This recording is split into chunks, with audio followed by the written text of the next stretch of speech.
حضرت داؤد علیہ السلام کے زمانے میں ایک شریف النفس اور کمزور آدمی تھا۔ اللہ کے حضور یہ دعا کرتا رہتا تھا کہ مجھ غریب بے سہارا کو غیب سے روزی عطا فرما اور مجھے محنت و مشقت میں نہ ڈال۔ میں منہ سے ہی تجھ سے مانگ سکتا ہوں، لیکن مشقت کرنے کی طاقت نہیں۔ بس یہی ورد و وظائف اس کے دن رات کی مصروفیت تھی۔ اس کا یہ عمل ہر عام و خاص میں مشہور ہو چکا تھا۔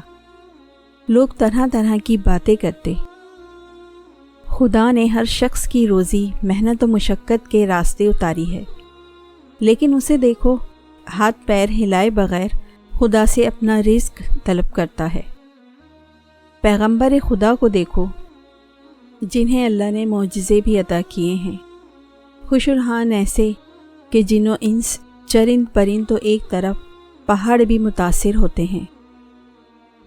باوجود اتنی شان کے وہ بھی بغیر مشقت کے روزی حاصل نہیں کرتے، مگر اسے دیکھو، یہ ناکارہ انسان یہ چاہتا ہے کہ اسے بیٹھے بٹھائے خزانہ مل جائے اور کوئی کسب نہ کرنا پڑے۔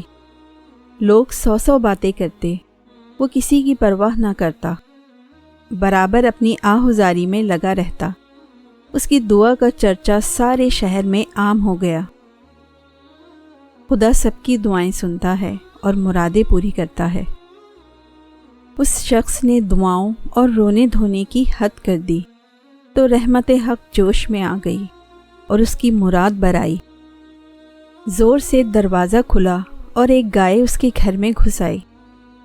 اس نے فوراً گائے کو پکڑا، ٹانگیں باندھ کر بے تعمل حلق پر چھری پھیر کر ذبح کر ڈالا، پھر قصاب کو بلوایا کہ اس کو کاٹ کر بوٹیاں بنا دے۔ گائے کا مالک گلی کوچوں کی خاک چھانتا ہوا گائے تلاش کرتا ہوا ادھر آ نکلا۔ دیکھا کہ گائے ذبح بھی ہو چکی ہے اور کسائی اس کی بوٹیاں کرنے میں بھی مصروف ہے۔ اس نے رونا دھونا اور چلانا شروع کر دیا، ارے ظالم، یہ کیا غضب کیا؟ یہ گائے تو میری تھی، تجھے بھلا کیا حق تھا اسے پکڑ کر ذبح کرنے کا؟ دعا مانگنے والے نے جواب دیا، سنو بھائی، زیادہ چیخنے چلانے کی ضرورت نہیں۔ میں برسوں سے اس دعا میں مصروف ہوں کہ اے اللہ، میرا رزق میرے پاس پہنچا دے۔ اس نے دعا قبول کی۔ میں نے اسے خدا داد سمجھ کر ذبح کر ڈالا۔ یہ جواب سن کر گائے کے مالک کے غیظ و غضب کی انتہا نہ رہی۔ ابے احمق، اگر محض دعا مانگ کر دوسروں کا مال ہضم کرنے کی اجازت ہو جاتی تو پھر کوئی کچھ نہ کرتا۔ صرف دعا کے بلبوتے پر لوگ ساری دولت کے مالک اور حقدار بن جاتے۔ لوگوں نے گائے کے مالک کی باتیں سنی تو اسی کو حق پر قرار دیا۔ درویش نے اس بے بسی کی حالت میں آسمان کی طرف منہ اٹھا کر کہا، اے خدائے رحمان و رحیم، تو اچھی طرح جانتا ہے کہ میں اپنی آرزو کی تکمیل کے لیے سینکڑوں روز و شب آہوزاری کرنے اور دعا مانگنے میں صرف کر دیے۔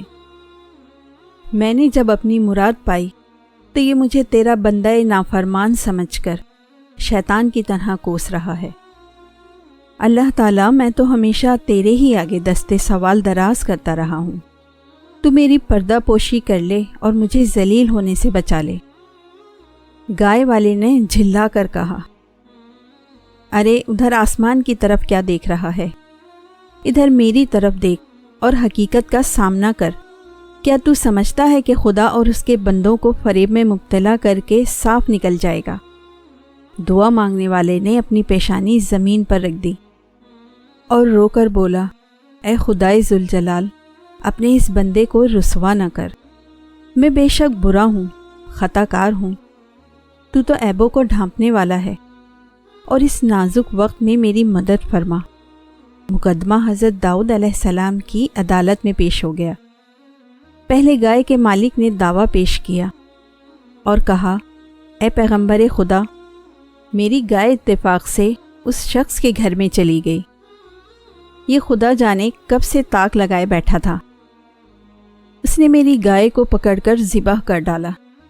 آپ کے سامنے میری فریاد ہے، اسے دریافت کریں کہ اس نے ایسا کیوں کیا۔ دعا مانگنے والے نے اپنی صفائی میں یوں عرض کیا، اس شہر کے سبھی لوگ مجھے پہچانتے ہیں، آج تک میں نے کسی کا مال مارا نہ چوری کی اور نہ ہی ناجائز کسی کو پریشان کیا۔ میرا گزشتہ کئی سالوں سے یہ معمول رہا ہے کہ شب و روز بارگاہ الہی میں یہ دعا کرتا رہتا تھا کہ بغیر محنت و مشقت کے مجھے روزی عطا فرما۔ آخر مسلسل دعاؤں کے بعد اللہ تعالیٰ نے میری آرزو سنی اور یہ گائے خود بخود میرے گھر میں آ گئی۔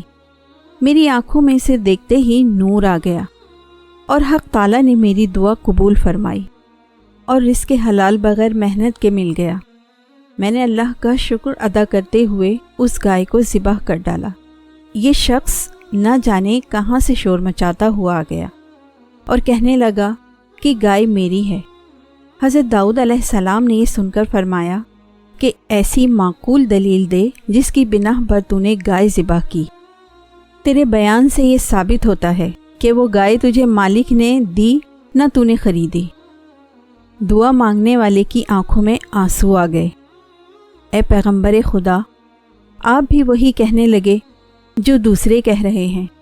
ایک آہ دردناک اس کے دل سے نکلی اور اس نے آسمان کی طرف نگاہ اٹھا کر کہا، اے میرے دل کا درد جاننے والے، تو حضرت داؤد علیہ السلام کو روشنی عطا فرما اور انہیں حقیقت حال سے آگاہ فرما۔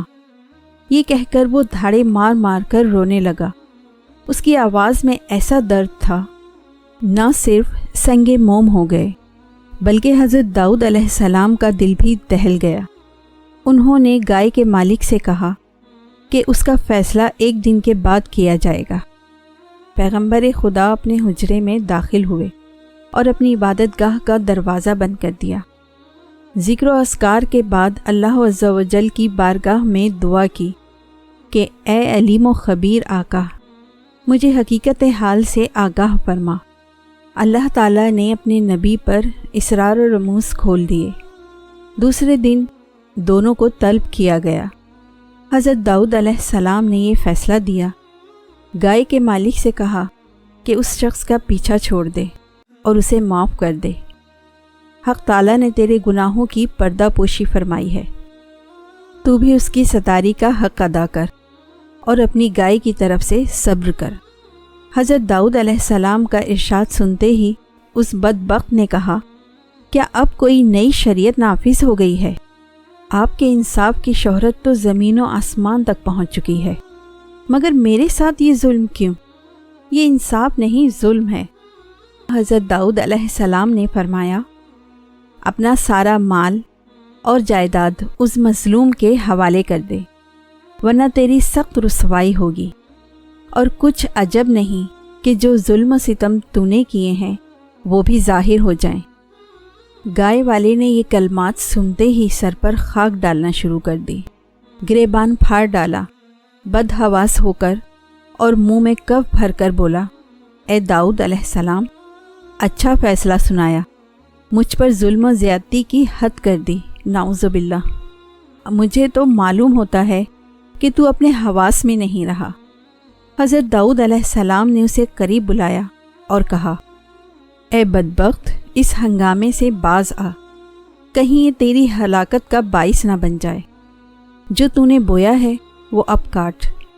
اب تیسری مرتبہ حضرت داؤد علیہ السلام نے ارشاد فرمایا، تو اپنے اہل و عیال بھی اس کے حوالے کر دے۔ اس پر تو وہ پتھر سے اپنا سر پھوڑنے لگا۔ لوگ بھی حیران تھے کہ حضرت داؤد علیہ السلام یہ کیسا حکم دے رہے ہیں۔ جو شخص تنکے کی طرح نفس کی ہوا کے بس میں ہو، وہ ظالم اور مظلوم میں کیا تمیز کر سکتا ہے؟ شیر بھی شرم کرتا ہے، وہ ہمسایوں کے شکار پر ہاتھ نہیں ڈالتا۔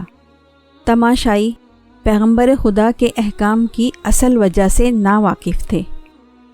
ان میں سے ایک دو آدمی کہنے لگے، اے اللہ کے نبی علیہ السلام، آپ کی ذات بابرکات سے ایسا صریح ظلم، ہم سب حیرت میں ہیں۔ بے قصور گائے والے پر اتنا عتاب آخر کیوں؟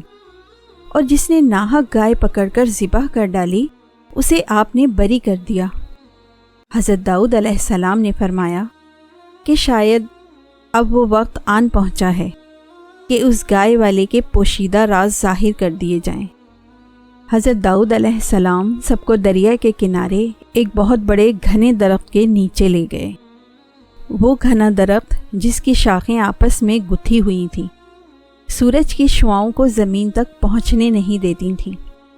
کیا تم لوگ جانتے ہو کہ اس درخت کے نیچے ایک آدمی کو قتل کیا گیا تھا؟ تم نہیں جانتے، البتہ وہ جانتا ہے جس نے اس زمین و آسمان کو پیدا فرمایا ہے۔ حضرت داؤد علیہ السلام نے فرمایا، حقیقت یہ ہے کہ اس گائے والے نے اپنے آقا کو قتل کیا۔ یہ شخص اصل میں مقتول کا زرخرید غلام تھا۔ اس نے اپنے آقا کو قتل کر کے اس کے مال و دولت اور جائیداد پر قبضہ کر لیا۔ یہ مظلوم دعا مانگنے والا اسی مقتول کا بیٹا ہے۔ پھر اس بے رحم اور سنگ دل شخص نے اپنے مقتول آقا کے کمسن یتیم بچوں پر ظلم ڈھانا شروع کیا، ان سے سب کچھ چھین لیا۔ یہاں نمک حرامی پر اتر آیا کہ اس کے آقا کے بچے دانے دانے کے محتاج ہو گئے۔ اس مردود نے اپنے گناہوں کا پردہ خود ہی فاش کیا۔ ظلم ہمیشہ روح کی گہرائیوں میں دبکا رہتا ہے، لیکن ظالم اسے خود لوگوں پر کھول رہا ہے۔ اے سنگ دنیا، تو نے شرع کے مطابق اس مقدمے کا فیصلہ مانگا تھا، شریعت نے اپنا فیصلہ سنا دیا، اب اس کی تکمیل کرنا تیرا فرض بنتا ہے۔ تو نے اپنی صفاکی اور شکی القلمی کا ایسا مظاہرہ کیا کہ خدا کی پناہ، تو نے آقا کو چھری سے اس طرح ذبح کیا جس طرح اس دعا مانگنے والے نے تیری گائے کو ذبح کیا تھا۔ وہ خون آلود چھری راز فاش ہونے کے ڈر سے گڑھا کھود کر تو نے دفن کر دی تھی۔ اس کا ثبوت یہ ہے کہ اس چھری پر اس کا نام کندہ ہے۔ حضرت داؤد علیہ السلام کے حکم پر زمین کھودی گئی، گڑھے کے اندر سے ایک شخص کی کھوپڑی اور لمبی سی چھری برآمد ہوئی۔ اب گائے والا خوف سے تھر تھر کانپنے لگا۔ تماشائیوں پر سکتے کا عالم طاری تھا۔ لوگوں نے اپنے سروں سے کپڑے اور ٹوپیاں ہٹا دیں، ننگے سر ہو کر سامنے آئے اور عرض کرنے لگے، اے خدا کے سچے پیغمبر علیہ السلام، ہم فطری نابینا ثابت ہوئے، ہم نے آپ کی زبان مبارک پر اعتبار نہ کیا، آپ ہماری گستاخی معاف فرما دیں۔ حضرت داؤد علیہ السلام نے سب کو معاف کر دیا۔ پھر گائے والے کے بارے میں حکم دیا، چونکہ اس شخص کے ظلم کا پردہ کھل چکا ہے اور یہ قاتل ہے، اس لیے شریعت کا فیصلہ یہ ہے کہ اس سے قصاص لیا جائے۔ چنانچہ اسی چھری کے ساتھ اس کی گردن اڑا دی گئی۔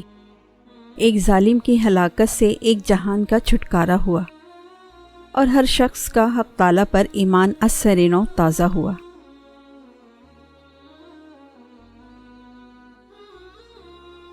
دوستو، آپ میرے چینل کو سبسکرائب کریں، لائک کریں، بیل کے آئیکن کو دبائیں اور اچھے کمنٹس کرنا نہ بھولیں۔ Thank you.